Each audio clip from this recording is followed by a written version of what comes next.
This is the case that inspired The Exorcist. The Exorcist is a film that will always be remembered for its spinning heads, Holy Spirit, Damien, and its explicit yet somewhat appropriate dialogue. Stick your up her, you mother worthless sucker. be silent. And it's even funnier to think that the author of the novel that inspired the film, William Blady, started off writing comedy. Little did he know his scary side would produce one of the greatest horror movies of all time. Exorcist was an immediate hit to the box office when it hit theaters in 1973, racking up over $400 million along with winning many Academy Awards, Best Screenplay, and Golden Globe Award, Best Screenplay and Director. With worldwide attention, this led many pockets of fans to find out if they saw on screen was in fact a true story, and unfortunately, it was. It all started in 1940 Maryland when Roland was born into a German family. He was an only child, but as time went on, he eventually formed a bond with his Aunt Harriet. Other than showing Roland the ropes to life, such as riding a bike or learning to save money, she had a very spiritual approach instead. Aunt Harriet felt very connected to the occult and would even go as far as showing Roland a Ouija board in which he showed quick interest in, playing it almost daily at one point. Author Thomas B. Allen wrote a story on Roland Doe, and he claimed that shortly after his Aunt Harriet passed away, the family began to report very strange occurrences from inside of their home. Some of these include scratching sounds from the floors and the walls, constant mold and water damage, and I know what you're thinking, that could just be some simple house issues. Well, that's what the family said at first, until things got a lot worse. Furniture would begin to move on its own, specifically Roland's mattress would move around in the middle of the night, shaking his body with it. Roland claimed that he attempted to contact his deceased aunt via the Ouija board prior to these events, which only made it more reason to believe something supernatural was behind it all. At this point, they knew whatever was happening to him was in fact real, and they needed to do something about it before it just got worse. They seeked out every expert, including medical professionals, psychologists, except it wasn't until they decided to turn to God and ask their local Lutheran minister, Luther Miles Scholz. He was just perfect for the job because he was a firm believer of parapsychology, which is, for those who don't know, the study of alleged psychic phenomena. Even though this was more so related to those who had near-death experiences, Roland's case was far too interesting to not consider. He then decided to conduct his own self-experiment with the boy by taking him to his house to observe his actions, behaviors, and more importantly, what's going on around him. Shortly afterwards, his house became the scene of many alarming events, including unexplained noises, rearranged furniture, and even flying objects. And to back up these claims, there are about 48 witnesses to these events. And after being examined by medical and psychiatric doctors, they offered no explanation to the events, only describing it as supernatural. Scholz knew he was out of his element and offered the advice to seek out a Catholic priest for further assistance. The family was so fearful at this point that they would do anything.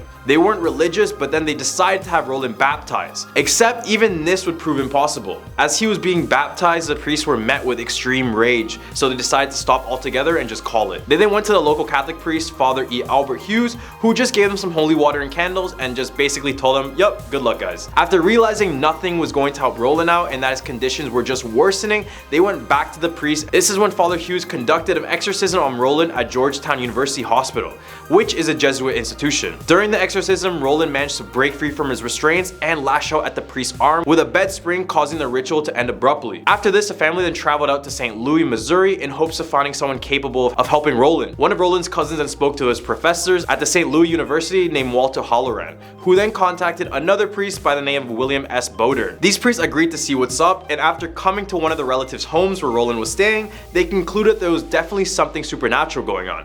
They jotted down notes like shaking bed, flying objects, saying the boy was speaking in a growling voice, and even speaking in Latin, which was nothing new at this point, but only further confirmed that the boy was indeed possessed.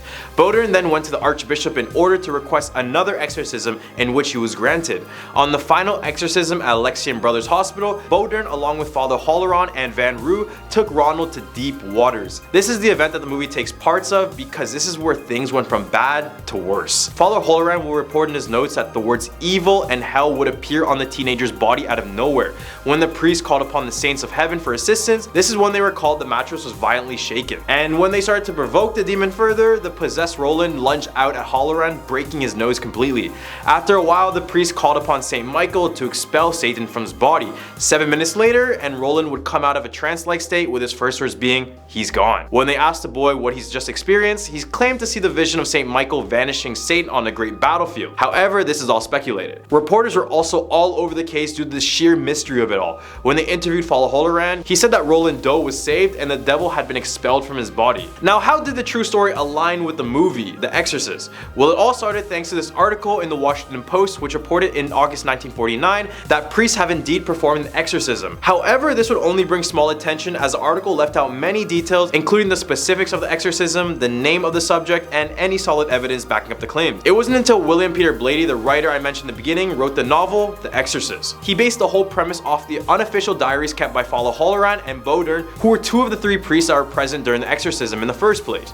The moment the book was released, it was an instant hit, staying on the bestseller list for over 54 weeks straight. The international attention influenced them to create a movie under the same name in 1973. However, as we see now, the movie and the true story have many clear differences. For example, the material turned a teenage boy named Roland into a 12-year-old girl named Regan. Another clear difference to mention is that Roland never turned his head 360 degrees. That was only in the movie.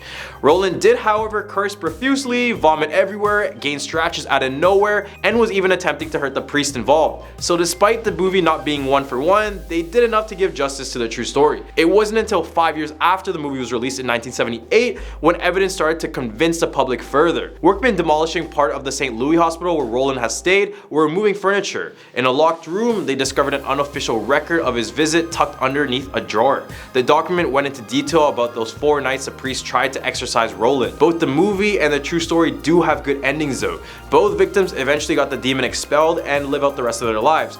So what happened to Roland Doe after the exorcism? So first of all, as I mentioned, his real name had been confirmed to be Roland Edwin Hunkler. And after he underwent all the exorcisms, he and his family moved back to their old home in the East Coast and lived out a pretty normal life. After a few years, Roland would become a full-fledged NASA engineer, and he remained as one for 40 years. During this whole time, he hid his true identity and the fact that he was a victim of a demonic possession in fear of being judged at his own workplace.